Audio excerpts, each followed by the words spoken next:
السلام علیکم ورحمۃ اللہ وبرکاتہ۔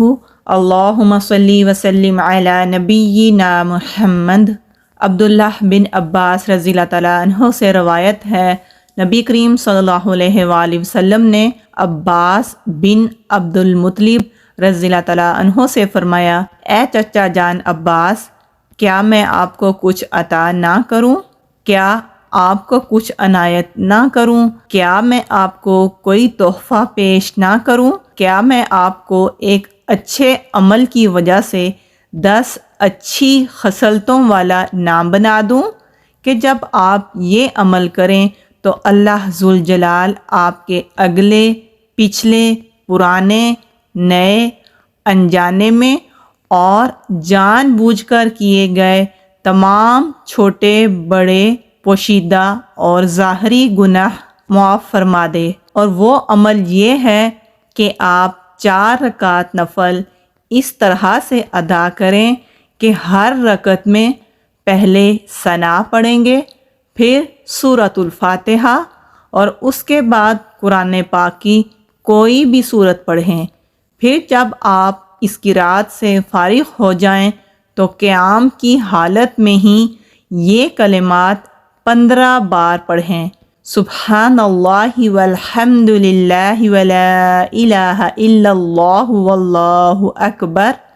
پھر آپ رکوع میں جائیں، رکوع میں پہلے وہی تسبیحات پڑھیں جو کہ ہم نماز میں پڑھتے ہیں، پھر ان تسبیحات سے فارغ ہو کر رکوع میں انہی کلمات کو 10 مرتبہ دہرائیں۔ پھر آپ رکوع سے اٹھ جائیں اور سمع اللہ لمن حمد ربنا ولک الحمد، یعنی کہ رکوع کے بعد کی جو تسبیحات ہیں پہلے ان کو پڑھیں، پھر ان تسبیحات سے فارغ ہو کر 10 مرتبہ یہی کلمات پڑھیں۔ پھر سجدہ میں چلے جائیں۔ سجدہ کی تسبیحات جو کہ ہم نماز میں پڑھتے ہیں اور جو مسنون دعائیں ہم سجدے میں مانگتے ہیں، ان کو مانگنے کے بعد یہی کلمات 10 مرتبہ پڑھیں۔ پھر سجدہ سے سر اٹھائیں اور جلسہ کہتے ہیں جب ہم 2 سجدوں کے درمیان ٹھہر کر مسنون دعائیں مانگتے ہیں۔ اسی طرح جلسہ میں جو بھی دعائیں آپ پڑھیں گے ان کو پڑھنے کے بعد 10 مرتبہ انہی کلمات کو دہرائیں اور پھر دوسرے سجدے میں چلے جائیں۔ پہلے سجدے کی طرح ہی پہلے سجدے کی تسبیحات پڑھیں گے، سجدے کی تسبیحات اور دعائیں پڑھنے کے بعد 10 بار پھر ان کلمات کو ادا کریں۔ پھر سجدہ سے سر اٹھائیں اور جلسہ استراحت میں کچھ اور پڑھے بغیر 10 بار اس تسبیح کو دہرائیں۔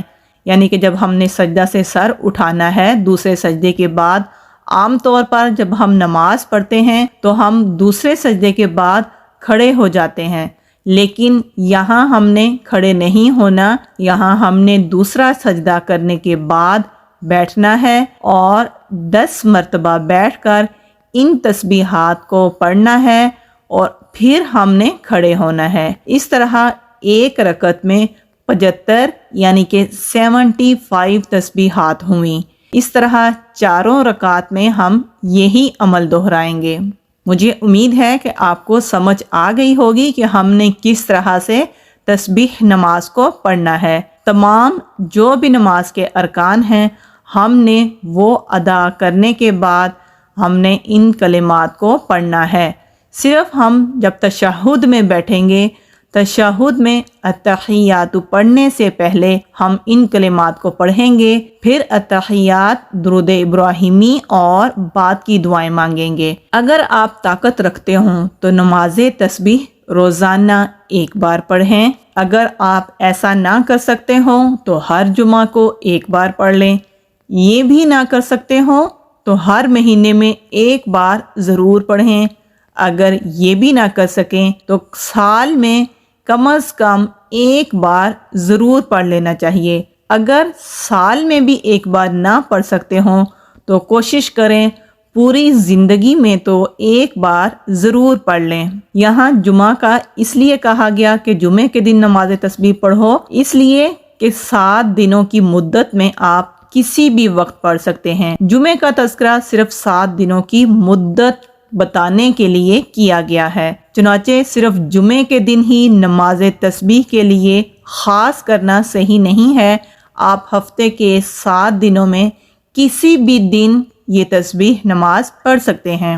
اب یہاں پر ایک بات یہ بھی یاد رکھنی چاہیے کہ نماز تسبیح کو باجماعت ادا کرنے کا حدیث میں ذکر نہیں ہے، صرف انفرادی عمل کے طور پر، یعنی کہ صرف اپنے عمل کے طور پر نبی کریم صلی اللہ علیہ وآلہ وسلم نے اپنے چچا جان کو اس کی ترغیب دی ہے۔ لہٰذا جو مسلمان نماز تسبیح ادا کرنا چاہے اسے چاہیے کہ پہلے نماز تسبیح کا طریقہ سیکھیں، پھر اسے تنہائی میں اکیلے پڑھیں۔ اور یہ رویہ بھی انتہائی نامناسب ہے کہ انسان فرض نمازیں تو نہ پڑھے، فرض نمازوں کی طرف ہمارا دھیان ہی نہ ہو، مگر نماز تسبیح باجماعت ادا کرنے کے لیے ہم ہر وقت بےتاب رہیں۔ اگر آپ فرض نماز ادا نہیں کرتے تو پہلے اپنی فرض نمازوں کا اہتمام کریں، اس کے بعد نوافل کی طرف جائیں۔ فرض نمازوں کے تارک کو یعنی کہ چھوڑنے والے کو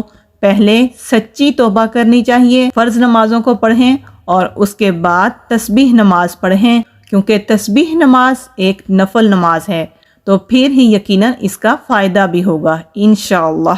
اس حدیث کو حسن درجے کی حدیث کہا گیا ہے۔ مجھے امید ہے کہ انشاءاللہ آپ کو تسبیح نماز کا طریقہ اچھی طرح سے سمجھ آ گیا ہوگا۔ اللہ تعالیٰ سے دعا مانگتے ہیں کہ اللہ تعالیٰ ہمیں اس نماز کو بھی پڑھنے کی توفیق عطا فرمائے، کیونکہ نبی کریم صلی اللہ علیہ وآلہ وسلم نے اپنے چچا کو ترغیب دی تھی، تو ہمارے لیے بھی یہی ہے کہ ہم جہاں تک بھی ممکن ہو سکے کم از کم اس نماز کو رمضان میں تو 4 ہفتے آتے ہیں، چاروں ہفتوں میں کم از کم ایک ہفتے کے دوران ایک مرتبہ تو ضرور ہی ادا کر لیں، کیونکہ اس نماز کی بہت ہی فضیلت اللہ کے نبی نے بتائی ہے کہ اگلے پچھلے تمام گناہ معاف ہو جاتے ہیں، پوشیدہ بھی ظاہری بھی، جو ہم نے جانے انجانے میں گناہ کیے وہ بھی معاف ہو جاتے ہیں۔